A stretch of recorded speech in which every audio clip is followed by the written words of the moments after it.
জুলাই অভ্যুত্থানের মধ্য দিয়ে সারা দেশে ছাত্র জনতার যে প্রত্যাশা তৈরি হয়েছিল, পরবর্তী সময়ে সেই আকাঙ্ক্ষাকে বাস্তবে রূপান্তর করা সম্ভব হয়নি বলে মন্তব্য করেছেন আন্দোলনের অন্যতম নেতা আবু বাকের মজুমদার। সোমবার সন্ধ্যায় পঞ্চগড় সরকারি অডিটোরিয়ামে জেলা ছাত্র শক্তি আয়োজিত হ্যাঁ যাত্রা অনুষ্ঠানে তিনি এই মন্তব্য করেন। জাতীয় ছাত্র শক্তির কেন্দ্রীয় কমিটির সদস্য সচিব আবু বাকের মজুমদার বলেন, রাষ্ট্র সংস্কারের প্রস্তাবনাগুলোর মাধ্যমেই জনগণের আকাঙ্ক্ষার প্রতিফলন ঘটবে বলে তারা বিশ্বাস করেন। সেই লক্ষ্য পূরণে জাতীয় ছাত্র শক্তি নিরলসভাবে কাজ করে যাচ্ছে এবং আগামী 12 তারিখ পর্যন্ত এই কর্মসূচি অব্যাহত থাকবে। প্রত্যেকটি নেতাকর্মী জানে বাংলাদেশে কেন সংস্কার হওয়া প্রয়োজন, বাংলাদেশে কেন হ্যাঁ যুক্ত হওয়া প্রয়োজন।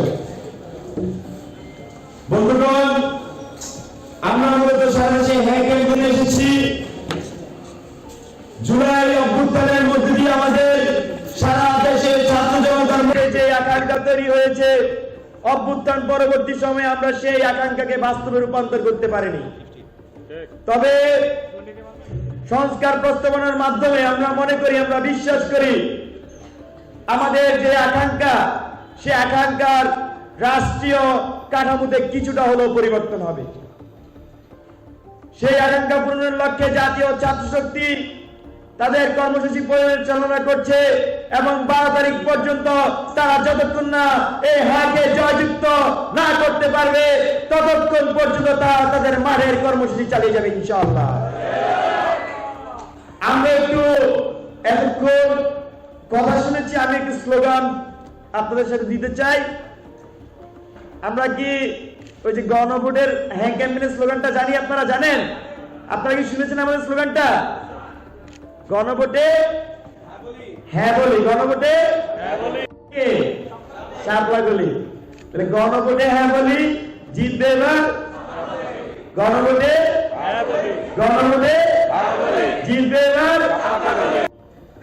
আমরা আমাদের দেশে নিয়ে আমাদের কি ভাবনা, উত্তরবঙ্গের অর্থনীতি নিয়ে কি ভাবনা, দেশের অর্থনীতি নিয়ে কি ভাবনা, শিক্ষা নিয়ে কি ভাবনা, সেগুলো আমরা বলছি। সমাজে কিভাবে পরিবর্তন আনবো সেগুলো নিয়ে আমরা কথা বলছি। ঠিক একই সময়ে আমরা দেখছি যে বাংলাদেশের একটি ছাত্র সংগঠন যে নির্বাচন অফিস গিয়ে সেখানে ঘেরাও করেছে। ইতিমধ্যে আমাদের পূর্ববর্তী বক্তারা এই বিষয়ে কথা বলেছেন। আমি কালকে একটু কথা বলেছিলাম, আজকে খুব বেশি কথা বলবো না, কিন্তু একটা কথা না বললে নয়। আমি যখন কালকে বলেছিলাম যে ছাত্রদলকে যে আপনারা তো আসলে ছাত্রলীগকে যেভাবে আওয়ামী লীগ ব্যবহার করেছিল, আপনারা কিভাবে ব্যবহৃত হচ্ছেন, তো তারই রিয়াকশন যে অনেক ছাত্রদলের নেতারা দেখছি যে লেখালেখি করছে, আমাকে মেসেজ পাঠাচ্ছে।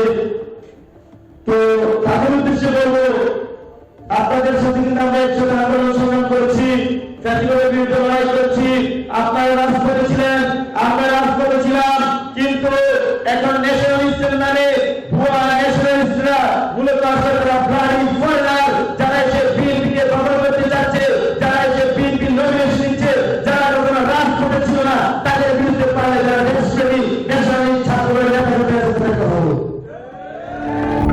অনুষ্ঠানে জাতীয় ছাত্র শক্তির কেন্দ্রীয় কমিটির আহ্বায়ক জাহিদ আহসান সহ জেলা পর্যায়ের শীর্ষ নেতারা বক্তব্য রাখেন। বক্তারা ছাত্র জনতার বিপ্লবের চেতনাকে সমুন্নত রেখে নতুন বাংলাদেশ বিনির্মাণে সবাইকে ঐক্যবদ্ধ হওয়ার আহ্বান জানান। আলোচনা সভা শেষে একটি মিছিল বের করা হয়। মিছিলটি শহরের প্রধান সড়ক প্রদক্ষিণ করে পুনরায় অডিটোরিয়াম চত্বরে এসে শেষ হয়। Dinajpur TV multimedia desk.